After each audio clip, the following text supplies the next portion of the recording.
Shalom, shalom, bien-aimés. Donc, nous continuons avec notre série d'émissions sur les enseignements de la prière. Et aujourd'hui, nous allons parler de « J'appelle Dieu Abba dans ma prière ». Quelle joie il a! Et bien, bien aimé, c'est une révélation que beaucoup de peuples de Dieu ne connaissent pas, que Dieu ne veut pas que nous le considérons seulement comme un Dieu. Il veut que nous le considérons comme un père.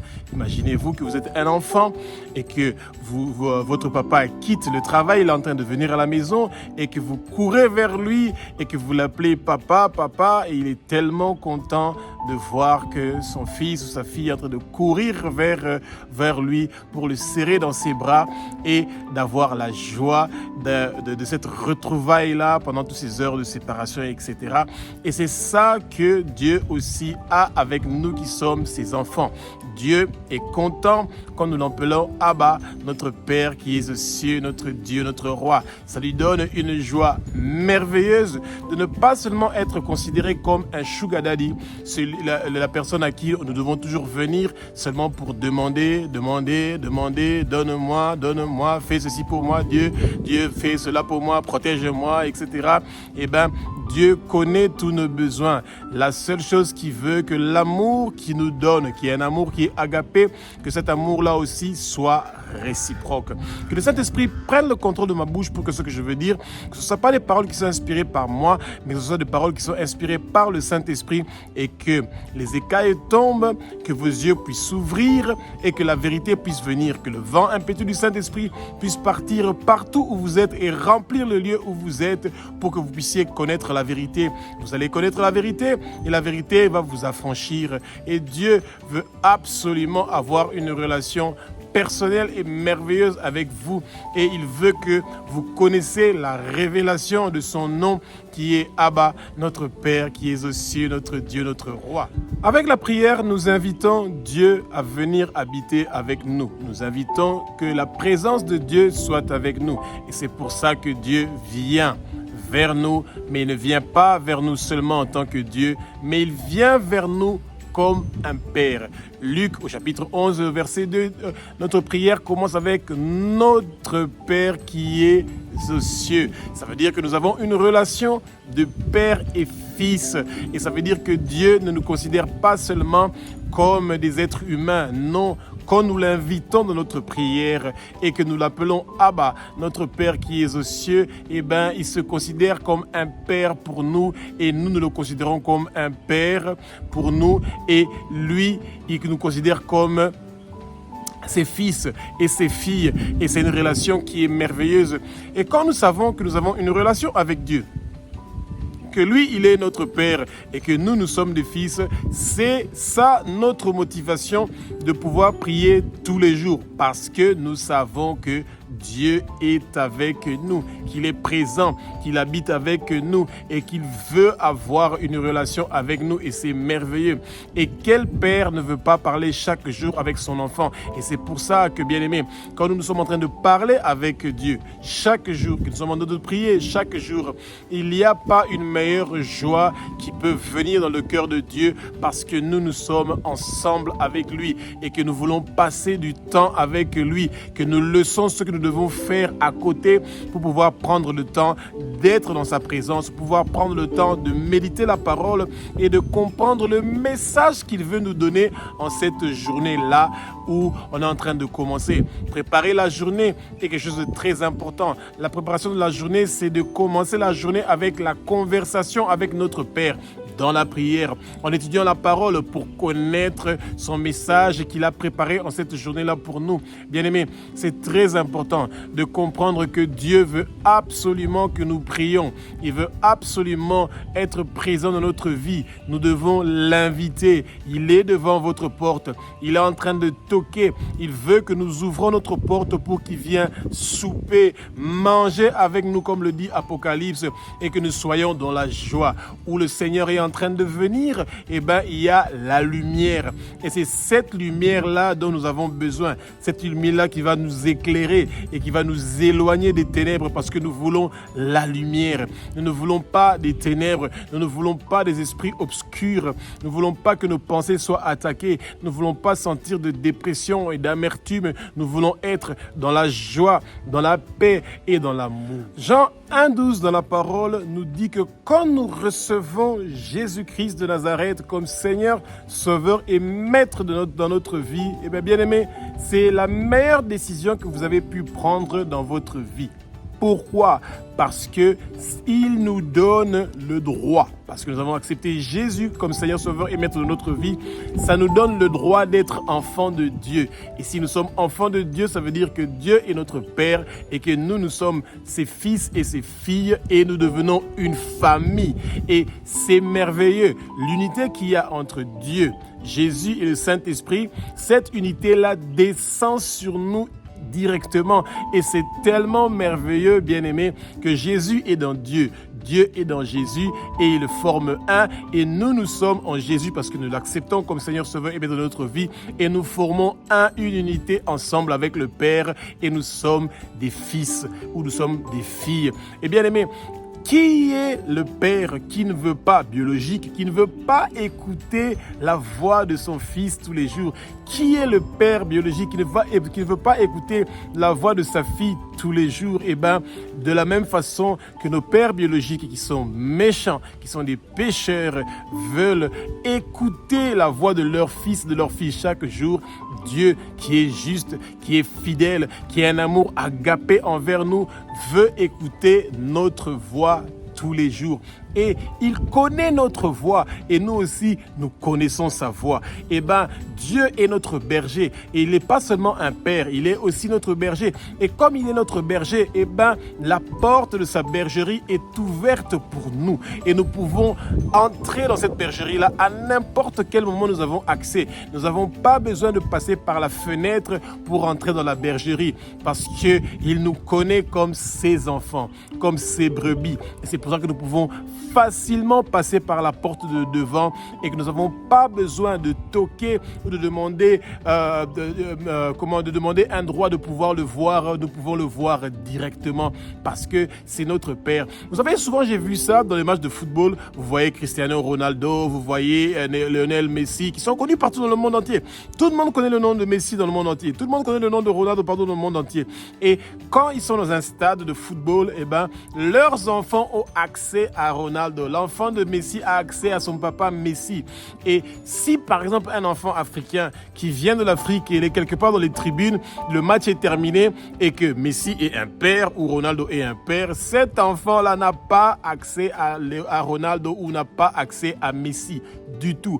Pour la simple raison que c'est pas son père. Pourtant, Dieu est un Dieu qui est merveilleux. Pour lui, il ne fait pas d'injustice. Tout le monde sont ses enfants, sans autorisation de qui que ce soit, sans intervention de qui que ce soit, sans intermédiaire de qui que ce soit. Nous avons directement accès à Dieu. Directement. Et c'est ça que Jésus-Christ a fait. Un travail merveilleux, complet, complètement complet, parfaitement parfait sur la croix de Golgotha pour que nous puissions directement avoir accès au Père. Romains 8,15 nous dit que nous n'avons pas reçu un esprit de peur, mais nous avons reçu un esprit d'adoption. Ça veut dire que parce que nous recevons Jésus, automatiquement, nous sommes enfants, nous sommes fils, nous sommes filles et nous avons des droits qui commencent pendant ce moment-là. Ça veut dire que nous formons une famille avec Dieu et il nous considère comme ses enfants. Et de la même façon qu'un père se bat nuit et jour pour ses enfants, Dieu est présent. Par l'œuvre que Jésus-Christ a fait sur la croix, le sang qu'il a versé, il a tracé un chemin pour nous qui nous donne accès au Père. Et c'est merveilleux, bien-aimés, de voir que nous sommes en train d'avoir la réussite, le succès dans toutes nos entreprises parce que nous avons un Père qui est en train de se battre pour nous nuit et jour, même quand nous ne sommes pas conscients qu'il est là, il est toujours là. Il nous quitte à 0 millimètre parce qu'il habite en nous. Et la parole nous dit que Abba, c'est le nom que il n'y a pas une traduction correcte pour exprimer ce mot-là. C'est plus qu'un père en araméen, la langue que Jésus de Nazareth était en train de parler. C'est Abba, on a essayé de traduire ça comme père, mais c'est pas vraiment le bon mot. Il est plus qu'un père. Abba est merveilleux. Il est le Père, il est en même temps Dieu, il est en train de regrouper tout ce que nous rêvons d'avoir quelqu'un qui nous donne un amour qui est sincère, un amour qui est agapé, un amour qui est infini. Quand vous avez le temps, essayez de lire 1 Corinthiens chapitre 13, bien aimé, du début jusqu'à la fin, et vous allez voir que cet amour-là dont on est en train de parler, c'est pas seulement l'amour que nous, les êtres humains, nous devons avoir entre nous, c'est cet amour merveilleux que Dieu a pour nous qui sommes que des pauvres pécheurs, qui le décevons chaque jour, mais sa miséricorde continue à venir vers nous, sa lumière continue à nous éclairer, il continue à faire briller le soleil pour nous, la lune la nuit, et les étoiles sont données la lumière, il continue à être là pour nous, même quand nous le désobéissons, même quand nous refusons de prier, même quand nous refusons d'étudier la parole, il est là et il est patient et il a la patience, il veut nous voir réussir, il veut que les plans qu'il a pour nous, il veut que la destinée qu'il a préparée pour nous puisse être réalisée selon son désir, selon sa volonté. Galates 4:6 nous dit que nous sommes des fils et que Dieu est notre Père et que nous sommes en train de crier Abba, notre Père, nous lui demandons d'être présents. Et alors, bien aimé, si Dieu est notre Père, nous ne devons pas être des enfants qui veulent seulement avoir les miettes et qui ne veulent pas profiter du maximum de l'héritage de leur Père et que ne voulons pas profiter du maximum de dons que Dieu a prévus pour nous. Nous, les êtres humains, nous avons ce privilège-là. Nous pouvons prier. Les animaux ou toute autre créature ne peuvent pas prier. Ils ne peuvent pas prier, mais nous pouvons prier. Dieu a une considération pour nous. Dieu veut que nous soyons des arbres qui vont produire des fruits et que les prières que nous faisons vers lui, que ces prières-là puissent partir partout dans le monde entier, que ça puisse toucher les nations, que ça puisse toucher les pays, que ça puisse toucher des régions, que ça puisse toucher des gens qui vont venir dans son royaume, qui vont venir dans le royaume de Jésus de Nazareth pour que Jésus soit le chemin qui nous mène vers le Père. Dieu ne veut pas que nous soyons perdus parce que nous sommes fils et nous avons des droits. Et ces droits-là, nous devons les saisir parce que beaucoup de gens ne veulent pas saisir ces droits-là.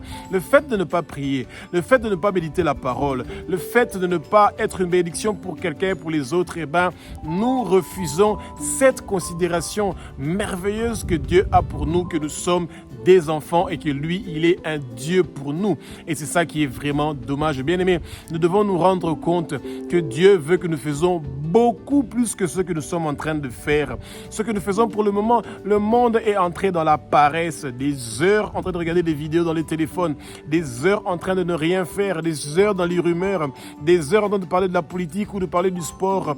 Le goût de la vie spirituelle a disparu chez les chrétiens. Ils n'ont plus la crainte des péchés, ils ont plus la crainte des problèmes, ils ont plus la crainte de Dieu. Ils commencent à chercher seulement le plaisir, tout ce qui peut les soulager quelques secondes et quelques minutes, c'est ça qui les fait plaisir. Et c'est pas ça qui est des choses qui honorent des fils de Dieu ou des filles de Dieu. Nous avons une grande valeur devant Dieu et Satan veut que le peuple de Dieu ne puisse pas réaliser que Dieu a envoyé son unique fils bien-aimé, Jésus-Christ de Nazareth, pour venir mourir sur la croix de Golgotha, de verser son sang pour que nous puissions être des instruments merveilleux que Dieu peut utiliser pour pouvoir conquérir le monde entier et que tout le monde puisse venir vers son royaume. Parce que nous avons accepté que Jésus de Nazareth est Seigneur, Sauveur et Maître de notre vie, ça veut dire que nous avons une relation. Nous avons une alliance avec Jésus, nous avons une alliance avec Dieu. Et cette alliance-là est une alliance qui est inséparable. Et même quand notre corps physique est mort, eh ben, notre âme continue à vivre et ça part vers la personne avec qui nous avons l'alliance, eh ben, c'est Dieu. Et la clé pour pouvoir avoir accès au royaume de Dieu, c'est Jésus-Christ de Nazareth, bien-aimé.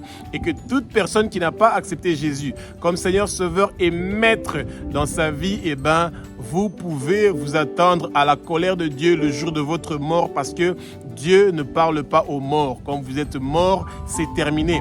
Vous ne pouvez plus chercher à devenir fils de Dieu pendant ce moment-là. Vous pouvez le devenir avant votre mort. Et c'est pour ça que appeler Dieu Abba, vous le faites avant de mourir. Vous le faites quand vous êtes vivant, quand vous êtes conscient que vous avez besoin d'un père.